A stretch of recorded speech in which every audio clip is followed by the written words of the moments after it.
नमस्कार, बहुत बहुत स्वागत है आपका। आप देख रहे हैं न्यूज टीवी इंडिया। मैं हूं आपके साथ स्नेहा सिंह और बुलेटिन की शुरुआत करेंगे एक अहम खबर के साथ, जहां देहरादून में आपको बता दें मुख्यमंत्री पुष्कर सिंह धामी ने उत्तराखंड प्रेस क्लब के क्रिकेट टूर्नामेंट का अब शुभारंभ कर दिया है।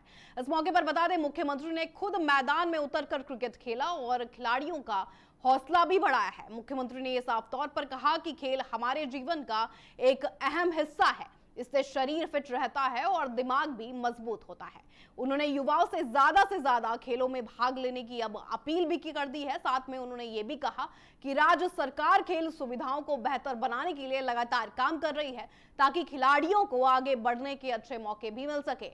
मुख्यमंत्री ने प्रधानमंत्री नरेंद्र मोदी के खेलो इंडिया और फिट इंडिया अभियान की भी जमकर तारीफ की।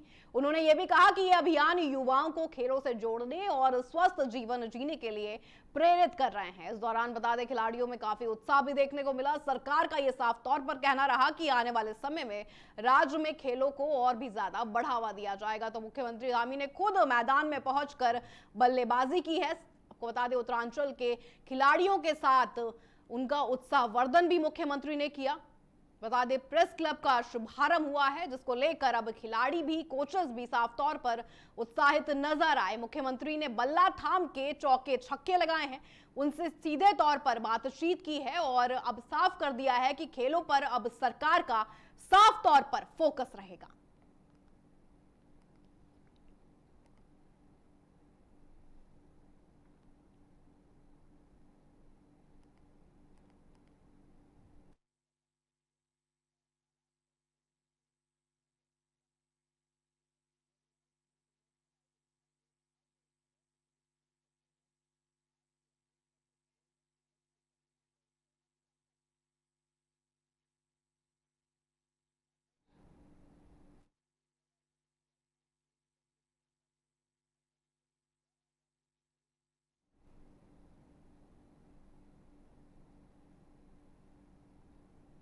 इसी के साथ खबरों में आगे बढ़ेंगे, रुक करेंगे अगली खबर का। देहरादून से आपको बता दें एक बड़ी खबर सामने आई है, जहां उत्तराखंड के मुख्यमंत्री पुष्कर सिंह धामी ने परेड ग्राउंड में आपको बता दें आयोजित उत्तराखंड राज्य जनजातीय महोत्सव का उद्घाटन किया है।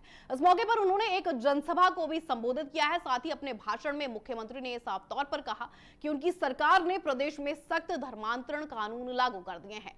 उन्होंने ये भी कहा कि राज्य से दंगों को रोकने के लिए एक खास कानून बनाया गया है, जिससे शांति बनाए रखने में आगे ज्यादा मदद भी मिलेगी। मुख्यमंत्री धामी ने आगे ये भी कहा कि उत्तराखंड देश का पहला राज्य है जिसने समान नागरिक संहिता यानी यूनिफॉर्म सिविल कोड लागू किया है।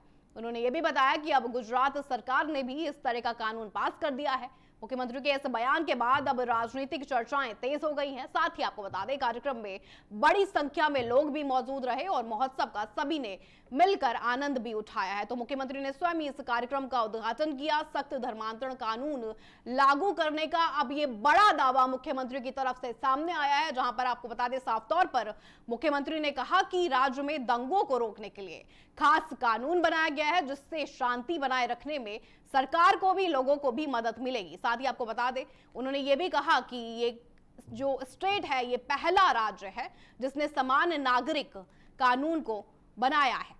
साथ ही आपको बता दें उन्होंने ये यूनिफॉर्म सिविल कोड लागू किया, जिसके बाद उन्होंने ये भी बताया कि अब गुजरात सरकार ने भी इसी तरह का कानून पास कर दिया है। मुख्यमंत्री के अब इस बयान के बाद भी अब सियासी हलचलें बढ़ गई हैं। इसी प्रेरणा से हमने उत्तराखंड के अंदर भी यहाँ की सांस्कृतिक अस्मिता, यहाँ का देवत्व किसी कीमत पर खराब न हो, हमारे बच्चों को आने वाले समय में असुरक्षित उत्तराखंड न मिले, उनको किसी प्रकार का अपने भविष्य के लिए कोई संदेह न हो और सामाजिक संरचना की रक्षा के लिए पूरी प्रतिबद्धता के साथ काम करते हुए हमने प्रदेश में सख्त धर्मांतरण कानून लागू करने का काम किया है। और सर्वप्रथम उत्तराखंड राज्य जनजातीय महोत्सव में उपस्थित सभी लोगों से मैं कहना चाहता हूं कि ये जो कानून है हमारा सख्त धर्मांतरण का कानून, ये कानून निश्चित रूप से आने वाले समय में हमारे राज्य की डेमोग्राफी को भी सुरक्षित रखने का बहुत बड़ा काम करेगा। हमने दंगा रोकने का कानून बनाया और हमने सबसे पहले पूरे देश के अंदर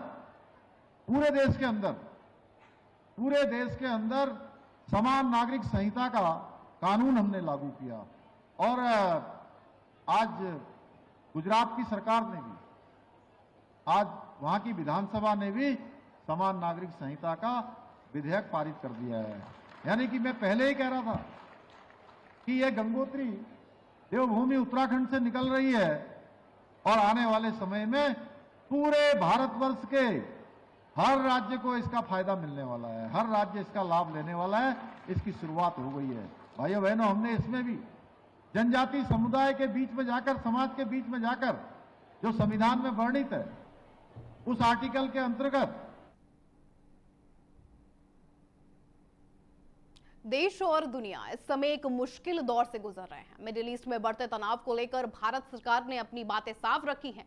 प्रधानमंत्री नरेंद्र मोदी ने भी लोकसभा और राज्यसभा में यह साफ तौर पर कहा कि देश पहले भी ऐसी कठिन स्थिति का एक बड़ा उदाहरण रहा है और सामना कर चुका है। उन्होंने कोरोना के समय को याद करते हुए यह भी साफ कहा कि उस वक्त पूरे देश ने मिलकर एकजुटता दिखाई थी, उसी तरह आज भी हमें साथ मिलकर काम करना होगा।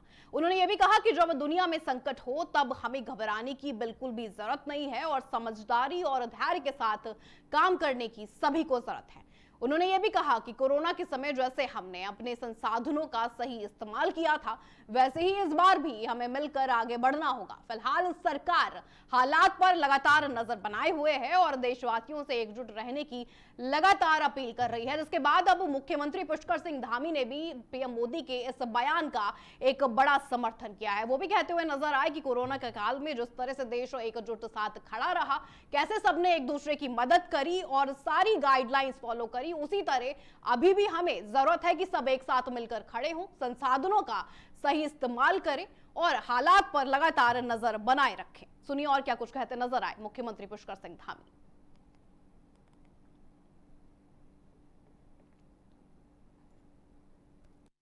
स्वयं सभी देशवासियों के सामने सारी बातें उन्होंने कल भी रखी है, राज्यसभा में, लोकसभा में, अन्य माध्यमों से। और ऐसे समय में जब ये पूरा एक तरह से वैश्विक संकट है, तो इस समय में जैसे हम लोगों ने महामारी के समय में भी पूरी एकजुटता के साथ जो हमारे पास संसाधन है, उन संसाधनों का पूरी तरह से उपयोग करते हुए हमको काम करना है, संयम से मिलजुल कर। और इस घड़ी में भी हम सब लोग इसका सामना करेंगे और इससे भी आगे निकलेंगे। माननीय प्रधानमंत्री जी स्वयं सभी देशवासियों के सामने सारी बातें उन्होंने कल भी रखी है, राज्यसभा में, लोकसभा में, अन्य माध्यमों से। और ऐसे समय में जब ये पूरा एक तरह से वैश्विक संकट है, तो इस समय में जैसे हम लोगों ने महामारी के समय में भी पूरी एकजुटता के साथ जो हमारे पास संसाधन है, उन संसाधनों का पूरी तरह से उपयोग करते हुए हमको काम करना है, संयम से मिलजुल कर। और इस घड़ी में भी हम सब लोग इसका सामना करेंगे और इससे भी आगे निकलेंगे। माननीय प्रधानमंत्री जी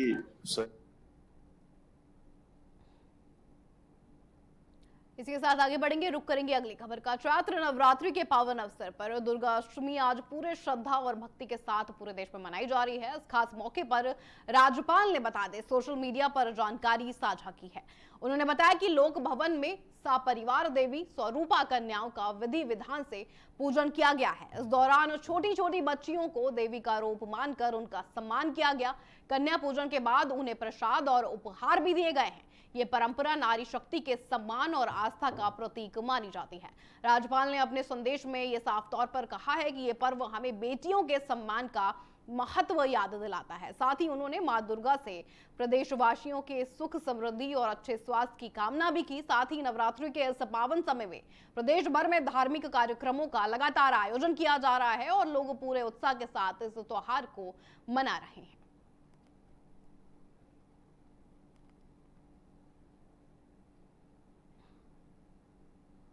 चलिए खबरों में आगे बढ़ेंगे, रुक करेंगे अगली खबर का। देहरादून से खबर है, बता दें उत्तराखंड में युवाओं को आपदा से निपटने के लिए तैयार किया जा रहा है। आपदा मित्र योजना के तहत आपको बता दें 4310 युवाओं को ट्रेनिंग लगातार दी जा रही है ताकि जरूरत पड़ने पर वह लोगों की तुरंत मदद कर सके। जी हाँ, इस योजना में आपको बता दें एनसीसी, एनएसएस, नेहरू युवा केंद्र और आपको बता दें भारत स्काउट एंड गाइड से जुड़े युवाओं को शामिल भी किया गया। बता दें इन्हें भूकंप, बाढ़, भूस्खलन, सूखा और हीट वेव जैसी आपदाओं से बचाव के तरीके भी सिखाए जा रहे हैं। साथ ही घायलों को प्राथमिक इलाज देना और लोगों को सुरक्षित जगह तक पहुंचाने की ट्रेनिंग भी लगातार दी जा रही है। आपदा प्रबंधन सचिव विनोद कुमार ने अपनी बातें भी रखी। साथ ही उन्होंने ये भी बताया कि अब तक 2000 से ज्यादा युवाओं को ट्रेनिंग दी जा चुकी है। उन्होंने ये भी कहा कि चारधाम यात्रा को लेकर 10 अप्रैल को मॉक ड्रिल होगी। इसके लिए 27 मार्च को बैठक कर तैयारियां भी की जाएंगी। तो ये बड़ा बयान भी सामने आया है, जहां आपको बता दें 4310 युवाओं को योजना के तहत अब तक ट्रेनिंग दी जा चुकी है। भूकंप और बाढ़ से बचने के तरीके भी उन्हें लगातार सिखाए जा रहे हैं कि किसी आपदा के समय वो किस तरह से लोगों को बचा सके और अपनी पूरी तैयारियों के साथ एक बड़ी दुर्घटना को टाल सके। बता दें ये भी सामने आया है कि देहरादून में युवाओं की जो ये ट्रेनिंग सामने आ रही है, उसको लेकर अब ये बड़ा बयान। देखिए, हम 4310 लोगों को युवा आपदा मित्र की ट्रेनिंग दे रहे हैं। ये ट्रेनिंग गतिमान है जनपदों में। अभी तक लगभग 2000 के आसपास लोगों ने ट्रेनिंग ले लिया है। जो बचे हुए हैं उनको ट्रेनिंग हम दे रहे हैं। इसमें मुख्य रूप से एनसीसी के बच्चे हैं, एनएसएस के बच्चे हैं, नेहरू युवा केंद्र के बच्चे हैं और मेरा युवा भारत के बच्चे हैं। इसमें लड़के लड़कियां दोनों हैं और सभी जनपदों से इसमें प्रतिभाग कराया जा रहा है। ये ट्रेनिंग हम एसडीआरएफ में, एनडीआरएफ में और बाकी जगह करा रहे हैं। ट्रेनिंग सफलतापूर्वक चल रही है। इसके बाद इन बच्चों के माध्यम से ये वॉलंटियर हैं, इनकी हम मदद लेंगे चारधाम यात्रा में और जहाँ पे आपदा की स्थिति बनेगी वहाँ पे।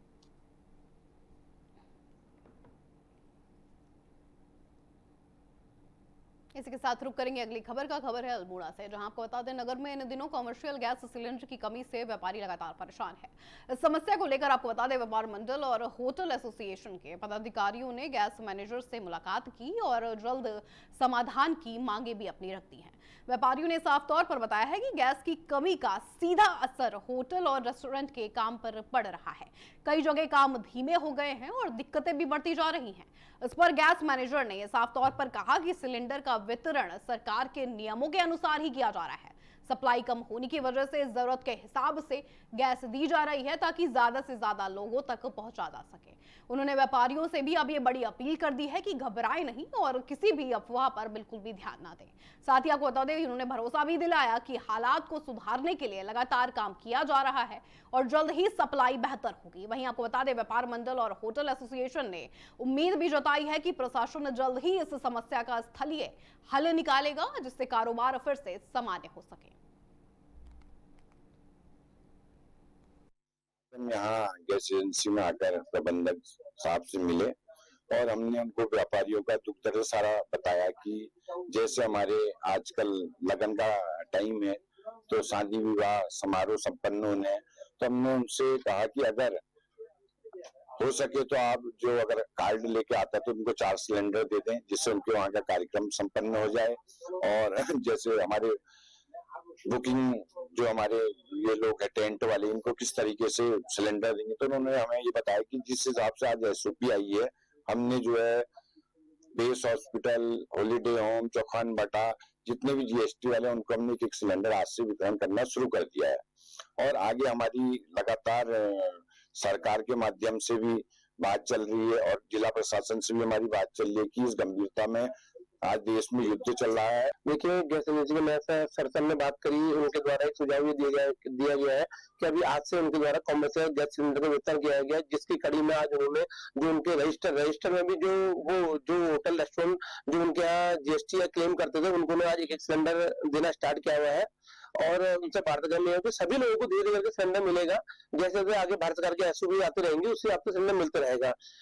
देखिए, अभी जो ये बीच में 10,000 से जो कमर्शियल गैस का थोड़ा सा रोका गया था, उसको अभी जो है वर्तमान में भारत सरकार की गाइडलाइंस के अनुरूप में खोल दिया गया है। आज अल्मोड़ा गैस सर्विस द्वारा दिनांक 25 मार्च को अल्मोड़ा शहर में व्यावसायिक सिलेंडरों का वितरण भी किया गया है। इसमें जो है जो सरकार की जो गाइडलाइंस है उन चीज के साथ जिनका रजिस्ट्रेशन जिनमें का उनको प्राथमिकता के आधार पर दिया जा रहा है। उनके सभी के कोटे जो है आगे से निर्धारित किए गए हैं एसओपी के माध्यम से। और इसके साथ ही एक मैसेज में छोटे व्यापारियों को भी देना चाहूंगा कि आप लोग कोई भी परेशान ना हो। जैसे जैसे ये स्थिति जो है सामान्य होती रहेगी, नई एसओपी आती रहेंगी, तो इसमें जो है सभी का जो है समाधान समस्या का। खबरों में आगे बढ़ेंगे, रुक करेंगे अगली खबर का। खबर आपको बता दें है रुद्रप्रयाग से, जहां दूर दराज इलाकों की गर्भवती महिलाओं के लिए शुरू की गई मुफ्त हेलीकॉप्टर सेवा का एक सफल मामला रुद्रप्रयाग में देखने को मिला है। आपको बता दें जखोली क्षेत्र के वन चेतना पार्क से श्रीमती उदीना को हेलीकॉप्टर के जरिए सुरक्षित जिला अस्पताल रुद्रप्रयाग लाया गया। हेलीकॉप्टर आपको बता दें गुलाब राय हेलीपैड पर उतरा, जहां पहले से ही स्वास्थ्य विभाग की टीमें वहां मौजूद थी। इसके बाद महिला को तुरंत अस्पताल पहुंचाया गया, जहां डॉक्टरों ने जांच और इलाज शुरू किया। फिलहाल आपको बता दें उन्हें अस्पताल में भर्ती किया हुआ है और उनकी हालत पर नजर रखी जा रही है। इस दौरान हेलीकॉप्टर के पायलट ने भी इस योजना की तारीफ की है। उन्होंने कहा है कि यह सेवा जरूरतमंद लोगों के लिए बहुत मददगार है और सही समय पर इलाज मिलना इससे आसान हो जाता है। स्पोर्ट्स और एडवेंचर्स और एरो स्पोर्ट्स से ये बहुत ही अच्छा इनिशिएटिव स्टार्ट किया गया है गवर्नमेंट द्वारा। एंड मेरे को लगता है जो हेलीकॉप्टर का मेन उद्देश्य है और जिस जगह के लिए जिस मकसद के लिए बना हुआ है हम उस चीज़ को कर पा रहे हैं और इस काम को करने में हमारे को भी बहुत बड़ी सेटिस्फेक्शन मिल रही है। एंड मैं चाहता हूं कि ये हर इलाके तक ये न्यूज़ पहुंचे और लोग ज़्यादा से ज़्यादा इसका इस्तेमाल करें। जैसा कि आज आपने देखा कि ये एक गंभीर मरीज, प्रसव का एक गंभीर मरीज जो 24 साल की महिला है उदीना देवी, और इनको पौंठी विलेज जखोली से जखोली लाया गया। वहाँ से डीएच रुद्रप्रयाग इनको बुलाया गया। इनका बीपी बढ़ा हुआ है और प्रसव तिथि इनकी नज़दीक है, तो इस वजह से इनको ट्रांसपोर्ट किया गया। माननीय मुख्यमंत्री जी, माननीय स्वास्थ्य मंत्री जी और हमारे हेल्थ सेक्रेटरी सर के ये बहुत महत्वाकांक्षी योजना है और वो चाहते हैं सभी गंभीर प्रसव पीड़ित महिलाओं को इस सेवा का लाभ मिले ताकि समय रहते उनका उपचार कर उनकी जान बचाई जा सके और उनको ये चलिए खबरों में आगे बढ़ेंगे, रुक करेंगे अगली खबर का। नैनीताल से खबर है, आपको बता दें भीमताल ब्लॉक प्रमुख डॉक्टर हरीश सिंह बिष्ट ने हेड़िया गांव, आपको बता दें चकबड़हेड़ी सलहड़ी में विकास कार्यों का निरीक्षण किया है। निरीक्षण के दौरान आपको बता दें उन्होंने मुख्य रूप से आपदा से बचाव, कृषि, लघु सिंचाई, मनरेगा और राज्य वित्त क्षेत्र पंचायत से जुड़े काम भी देखे। उन्होंने इस दौरान ये साफ कहा कि सभी विकास कार्य समय पर और अच्छे तरीके से पूरे होने चाहिए। आपको बता दें हेड़िया गांव में ब्लॉक प्रमुख ने निर्माणाधीन चेक डैम, कृषि भूमि की सुरक्षा के लिए घेरबाड़ और अन्य कार्यों का भी जायजा लिया है। ब्लॉक का स्टाफ है और बहुत सी जगह हमने जो गांव में काम हुए हैं, चाहे ब्लॉक स्तर से हुए चाहे अन्य स्तरों से हुए हैं, उनको देखा और उनकी मॉनिटरिंग की। और सबसे ज़्यादा बात यह है कि जितने भी विकास कार्य हैं सब संतोषजनक लगे, अच्छी गुणवत्ता युक्त काम वहाँ पर कर रखे हैं। और साथ ही हमने कुछ स्कूलों का भी निरीक्षण किया और स्कूलों में अभी शिक्षा का स्तर सुधारने की बहुत ज़्यादा आवश्यकता है। और मैं तो शिक्षा विभाग से कहूँगा कि कम से कम समय समय पर वो लोग भी स्कूलों का निरीक्षण करें, क्योंकि कहीं भी मतलब सम्मानजनक स्थिति हम लोगों को नहीं लगी कि कहीं पर हम कह सकें गर्व से कि ये हमारे स्कूल के बच्चे हैं। तो मैं चाहूँगा कि शिक्षा विभाग को भी हम लोग निर्देशित करेंगे और समय समय पर ऐसे स्कूलों का भ्रमण करें और कम से कम गुणवत्ता। रुक करेंगे अगली अहम खबर का। प्रदेश के डिप्लोमा इंजीनियर्स ने सरकार के खिलाफ हड़ताल शुरू कर दी है। 23 मार्च से आपको बता दें 2026 से यह हड़ताल अनिश्चित समय के लिए जारी है। इस हड़ताल में पीडब्ल्यूडी, सिंचाई, लघु सिंचाई और पेयजल विभाग के हजारों जूनियर इंजीनियर और सहायक अभियंता शामिल भी हैं। सभी इंजीनियर्स ने काम बंद कर दिया है और अलग अलग जिलों में विरोध प्रदर्शन लगातार जारी है। देहरादून से लेकर अल्मोड़ा, नैनीताल और बागेश्वर तक इसका असर अब साफ देखने को मिल रहा है। साथ ही महासंघ के नेताओं का यह साफ कहना है कि सरकार उनकी मांगों को लंबे समय से नजरअंदाज कर रही है। कई बार बातचीत भी हुई लेकिन कोई हल नहीं निकला।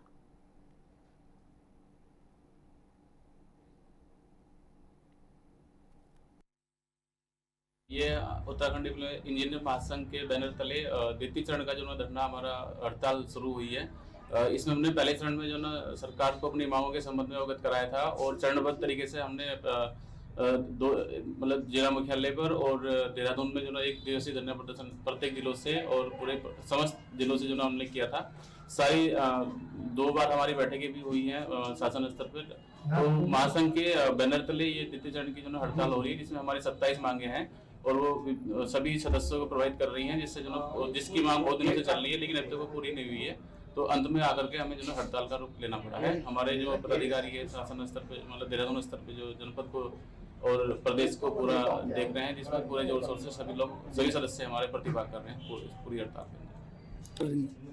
इसका जो निर्णय है वो हमारे जनपद प्रदेश स्तर के जो प्रांतीय कार्यकारिणी है उनके ऊपर वो जो भी आदेश होगा हमारा उनके आदेशों के हिसाब से हमारी आगे रणनीति तय होगी। उत्तराखंड डिप्लोमा इंजीनियर महासंघ के बैनर के तले हम लोगों की 27 सूत्रीय मांगे हैं, जिनका समय समय पे हम लोगों ने शासन को उसके संबंध में पहले से पत्राचार हुआ है, उनके साथ नियमित बैठकें हुई हैं। उसके बाद भी शासन के द्वारा कोई सुनवाई नहीं हुई। हमेशा उनके द्वारा ये कहा गया कि 1 महीने के अंदर हम आपकी मांगों पर विचार करेंगे, उसके बाद 1 महीने के बाद जब गए तो 15 दिन के बाद विचार करेंगे।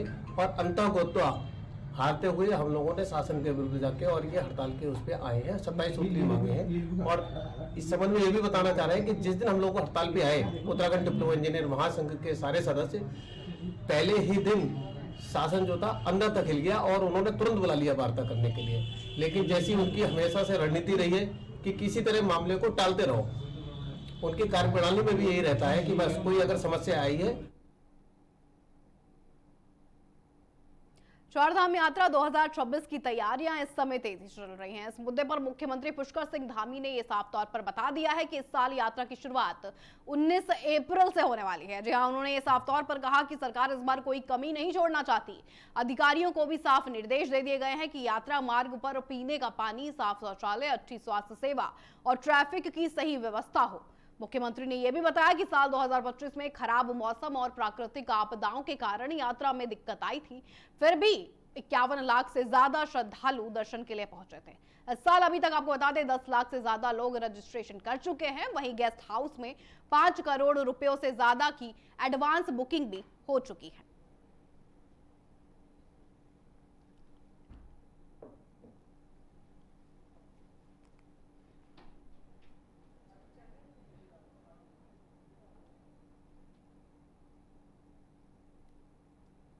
इसी के साथ रुक करेंगे अगली खबर का। खबर है देहरादून से, जहां आपको बता दें कांग्रेस नेता डॉक्टर हरक सिंह रावत ने सरकार पर अब बड़ा आरोप लगा दिया है।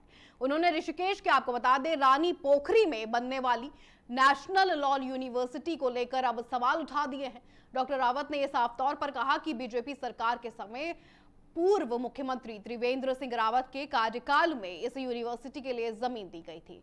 उस समय यूनिवर्सिटी का शिलान्यास भी किया गया था, जिसमें कई बड़े नेता मौजूद भी थे, लेकिन अब करीब 7 साल बीत चुके हैं और जमीन पर कोई काम शुरू नहीं हुआ है। उन्होंने ये भी कहा कि अब तक वहां एक ईंट तक नहीं रखी गई है।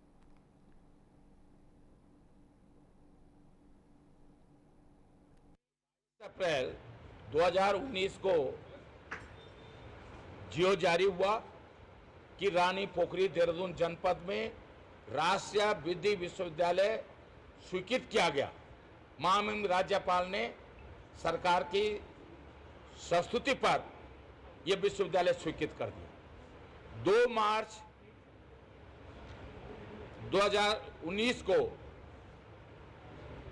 माननीय उस समय के तत्कालीन मुख्यमंत्री त्रिवेंद्र रावत जी, वहां के तत्कालीन सांसद निशंक जी, उस समय के शिक्षा मंत्री और आज के भी शिक्षा मंत्री धन सिंह जी की मौजूदगी में इस विश्वविद्यालय का शिलान्यास किया गया। जमीन विश्वविद्यालय के नाम ट्रांसफर हो गई रेशम विभाग और अन्य विभागों से। 7 साल हो गए। 7 साल में वो विश्वविद्यालय, एक ईंट भी उस विश्वविद्यालय के नाम पर नहीं रखी गई। 22 अप्रैल 2019 को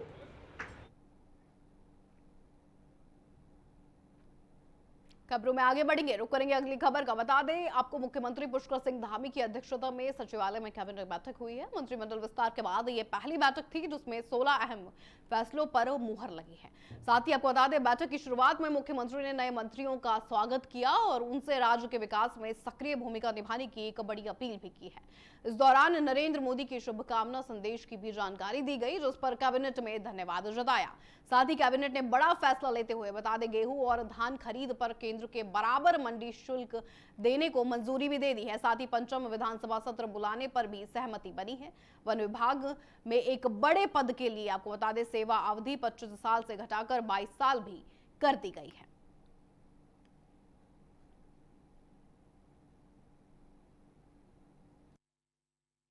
तक के सॉफ्ट लोन लेने की सुविधा अनुमति किए जाने का प्रस्ताव था न्याय विभाग का। ये सुप्रीम कोर्ट के डायरेक्शंस के आधार पर था। तो इस पे आज माननीय मंत्रिमंडल द्वारा अनुमति दी गई है। ये इलेक्ट्रिक वाहन के लिए 4% और अन्य वाहनों के लिए 5%, तो इसकी सहमति दी गई है। खबरों में आगे बढ़ेंगे, रुक करेंगे अगली खबर का। खबर है हरिद्वार से, जहां पुलिस अब सख्त एक्शन की तैयारी में है। बता दें, वरिष्ठ पुलिस अधीक्षक नवनीत सिंह के नेतृत्व में गौवंश तस्करी और पशु क्रूरता करने वालों पर बड़ी कार्रवाई की जाएगी। पुलिस ने पूरे जिले में ऐसे लोगों का डेटा इकट्ठा कर लिया है जो बार बार इस तरह के मामलों में शामिल पाए गए हैं। बता दें, जानकारी के अनुसार 11 थानों में कुल 57 गैंग के 162 लोगों को चिन्हित किया गया है। इन सभी के खिलाफ गैंगस्टर एक्ट के तहत कार्रवाई की तैयारियां लगातार चल रही है।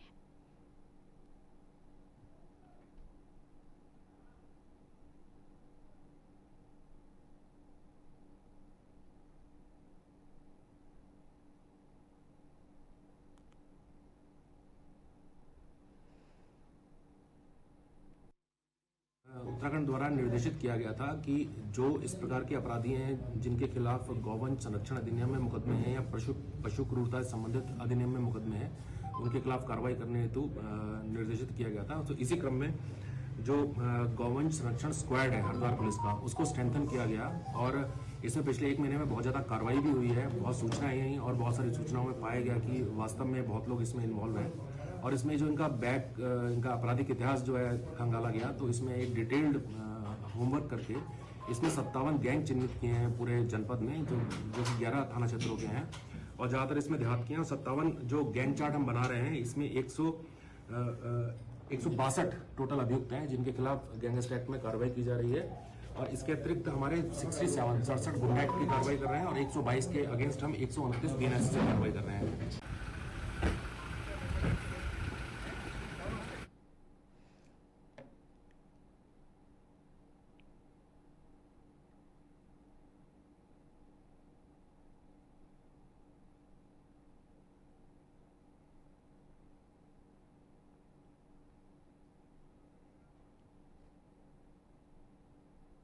रुक करेंगे अगली खबर का। खबर है नैनीताल से, जहां आपको बता दें उत्तराखंड डिप्लोमा इंजीनियर महासंघ की अनिश्चितकालीन हड़ताल आज वापस जारी भी है। हड़ताल महासंघ की 27 सूत्रीय लंबित मांगों के समाधान न होने के विरोध में लगातार ये हड़ताल की जा रही है। साथ ही महासंघ ने चेतावनी भी अब दे दी है कि हड़ताल से जनता को होने वाली किसी भी समस्या के लिए शासन जिम्मेदार होगा। आपको बता दें, शाखा अध्यक्ष दीप चौधरी ने यह साफ तौर पर बताया है कि जूनियर इंजीनियर की लंबे समय से चली आ रही वेतन विसंगति को दूर करना, पदोन्नति में ठहराव के कारण इंजीनियरिंग विभागों के डिप्लोमा इंजीनियरों को पूरे सेवाकाल में कम से कम 3 पदोन्नति प्रदान करना और उत्तराखंड पेयजल निगम एवं उत्तराखंड जल संस्थान का एकीकरण करना महासंघ की प्रमुख मांगों में शामिल है। उन्होंने ये भी बताया कि इन मांगों को लेकर पहले भी शासन स्तर पर कई बार बात हुई थी, लेकिन कोई ठोस आश्वासन नहीं मिला। इसी के चलते महासंघ के सदस्यों में भारी आक्रोश है। उन्होंने दोहराया है कि हड़ताल से सामान्य जनता को होने वाली परेशानी की जिम्मेदारी शासन और प्रशासन की होगी। मैं शाखा अध्यक्ष दीप चौधरी, जैसा कि विदित है कि हम विभिन्न चरणों के माध्यम से हमने आंदोलन कार्यक्रम किया था। वर्तमान में हमारा 3 चरण का कार्यक्रम चल रहा है, जिसमें सभी लोग हम हड़ताल पे हैं। मुख्य रूप से हमारी मांगे थी जो 5400 का ग्रेड पे लगना था सभी का 10 साल के बाद, वो अभी तक लगा नहीं है लोगों का। और हमारे जो साथी 10, 16, 26 की जो मांगे है, वो सबसे मेन मांग थी, वो भी अभी पूरी नहीं हुई है। जैसा कि हमारे प्रांतीय स्तर से सभी की वार्ता उच्च लेवल पे हुई थी, तो मुख्य रूप से उन्होंने जो है हमारी मेन जो हमारी मांगे थी, मांग क्या कहेंगे उसको, समस्याएं कहेंगे, समस्याएं हमारी, तो उन समस्याओं को मानने से अभी मना कर दिया है। तो हम इस से काफी आक्रोशित है और यदि हमारी मांगे जल्द से जल्द अगर पूरी नहीं होती है तो। मेरे साथ इस बुलेटिन में इतना ही। देश और दुनिया की तमाम खबरों के लिए आप बने रहिए न्यूज़ टीवी इंडिया के साथ। नमस्कार।